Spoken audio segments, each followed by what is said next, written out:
Welcome to Kenton Teaches. Enjoy the video. In this video, I will show you how to make delicious mushroom soup using a simple powder mix. It's incredibly easy and quick, perfect for a cozy meal. You'll only need a few basic items: 1 packet of mushroom soup powder, 2 cups of water or milk, and 1 tablespoon of butter or oil. Let's get started on this comforting dish. First, empty the entire packet of mushroom soup powder into your saucepan. Now, here's a key tip for a smooth soup.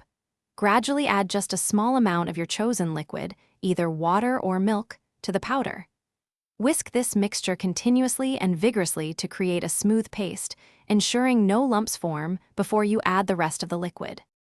Once you have a smooth paste, slowly pour in the remaining liquid, continuing to stir constantly to maintain that smooth texture. Bring the soup to a gentle boil over medium heat, then reduce the heat to low. Let it simmer for about 5 to 7 minutes, stirring occasionally. The soup will gradually thicken to a lovely, creamy consistency. Your delicious, homemade mushroom soup is now ready to enjoy. Serve it hot in your favorite bowl. For an extra touch, you can garnish it with some fresh herbs like chopped parsley or chives.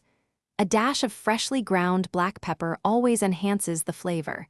And for a richer, more indulgent experience, consider adding a swirl of cream just before serving. Enjoy. Thanks for watching. Please subscribe if this video was helpful.